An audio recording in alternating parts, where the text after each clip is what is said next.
Welcome to another episode of your Lawless Recipes. Today we will be cooking a Vietnamese dish called Bò Kho. In English, it's called Vietnamese beef stew. This visually pleasing dish is not for the faint of heart as it packs a punch of flavor. It has a deep, sweet, savory, and peppery taste that hangs onto your palate long after it leaves your tongue. The aroma will linger for hours as a reminder that you just outdone yourself in the kitchen. But enough chatting, let's get cooking.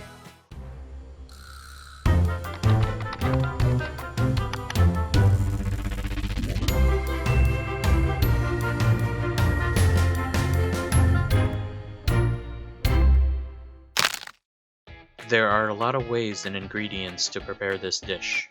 For my taste bud, I prefer the following ingredients. About 1.5 pounds of the beef tendons, which is completely optional if you like that chewy texture. 1 pound of beef shank, 1 yellow onion, 2 russet potatoes, some ginger, garlic, 3 carrots, some lemongrass roots, frozen shredded lemongrass,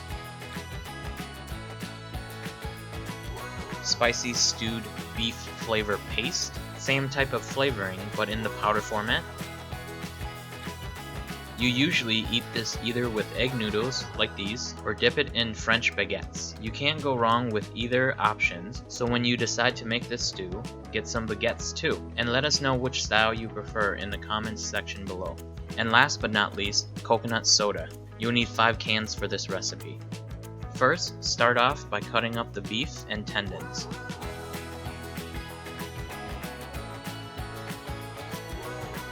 Trim off as much of the silver skin as you can.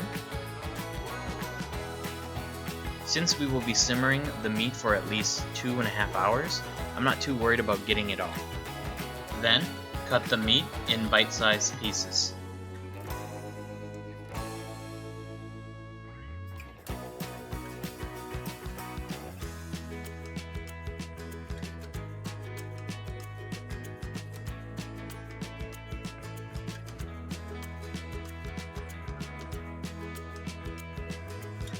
Next, cut the tendons in bite-sized chunks. I recommend using a very sharp knife as these are very hard to cut.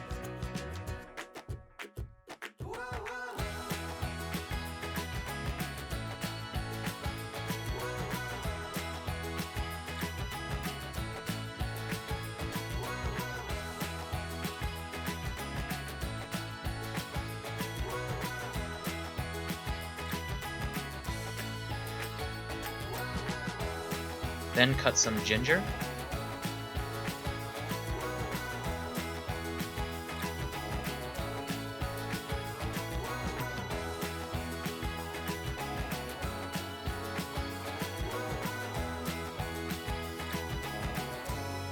and put it in our bowl along with our meat and tendons.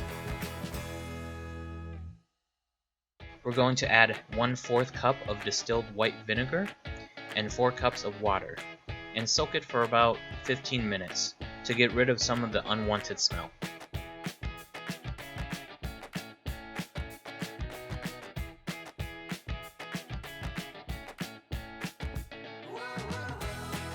While it is being soaked, cut up some lemongrass and flatten the base to intensify the aroma.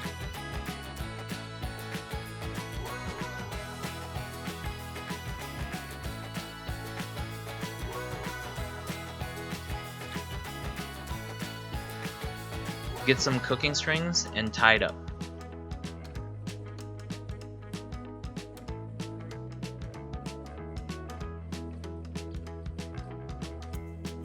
Next, peel your onion. Keep it as whole.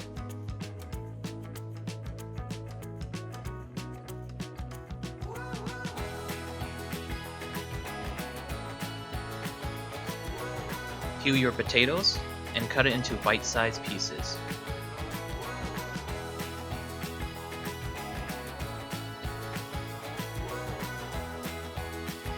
Do the same with your carrots.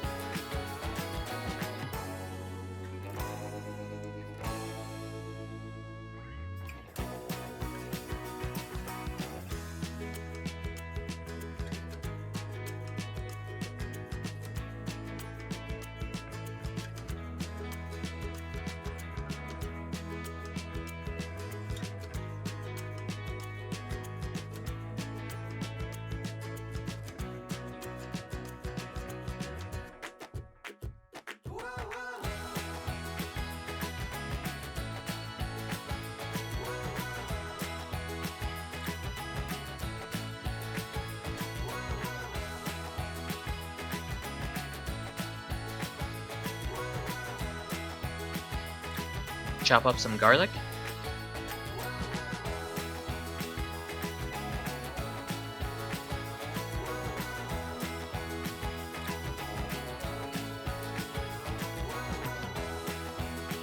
And add about 4 tablespoons of shredded lemongrass.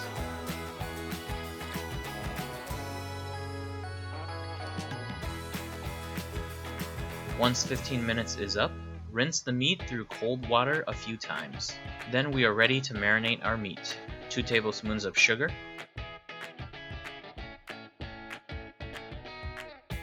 2 tablespoons of salt,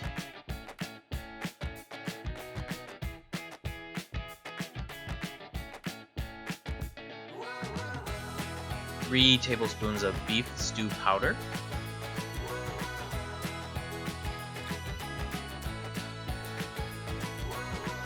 and a whole jar of the beef stew paste. Let's get this spoon out of the way. I like to use my hands. Really massage the seasoning into the meat.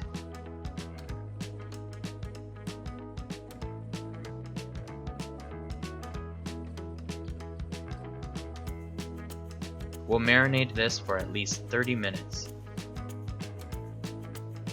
While that is marinating, turn the fryer to 375 degrees. We are going to fry up the potatoes and carrots. This step is crucial as it will help maintain its structure when it's cooking in the stew. Fry for about 7 minutes. If you're frying in small batches, 4 to 5 minutes would do.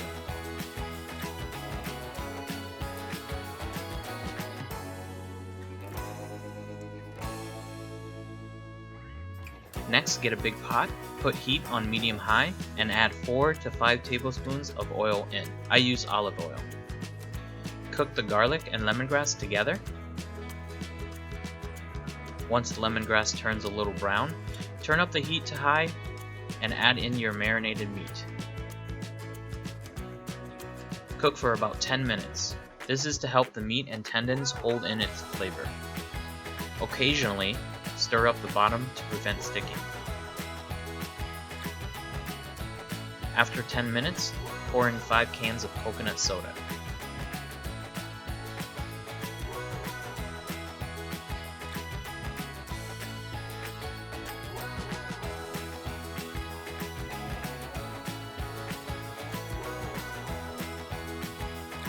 Then 4 cups of water.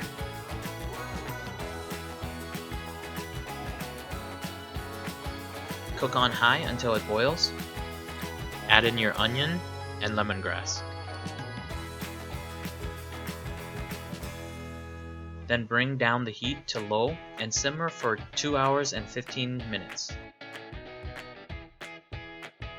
After that, take a strainer and scoop out the lemongrass, onion, and the excess shredded lemongrass floating at the top.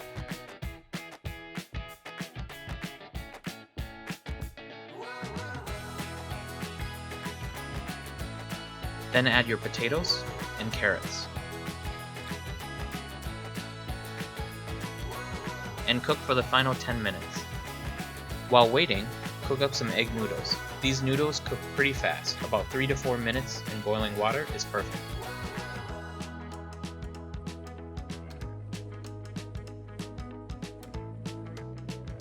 Prep the noodles first in a bowl. Add in your favorite veggies. Then top it off with the stew.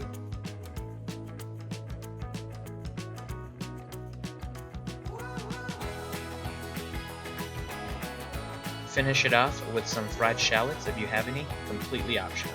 Again, we hope that you explored your taste bud and adjust accordingly. If you prefer it lighter, try 1 tablespoon of sugar and salt, and 2 tablespoons of the powder.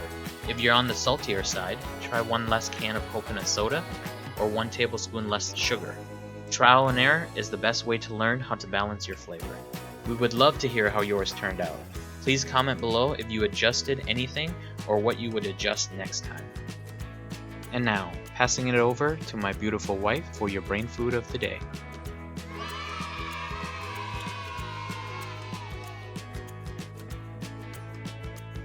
From a bilingual search for the origins of our star dish today, the Vietnamese Google search led me to articles saying that bò kho originated in Saigon, southern Vietnam, while the English Google search resulted in articles saying that bò kho originated from northern Vietnam. So I guess that's debatable. Both my husband and I are from southern Vietnam, so we'll remain biased and go with the former for now. Let's put its real origins aside. Bò kho, just like pho and bánh mì, is inspired by French cuisine when Vietnam was a French colony between 1858 and 1954. We've established that bò kho is influenced by the French, but that's mainly the cooking technique. Its richness in spices is from Asian cultures, like Indian or Malaysian. This probably is not much of a surprise, but the stew still tastes amazingly over white rice, brown rice, or even a mixture of quinoa and avocado if you're that health-conscious person and don't want to fully indulge. If you try it, let us know what your taste buds think. Now that you can stew your beef with a flair in Vietnamese style, please don't get too Like, subscribe, and ring that notification bell. Till the next time you're in our kitchen, cook on.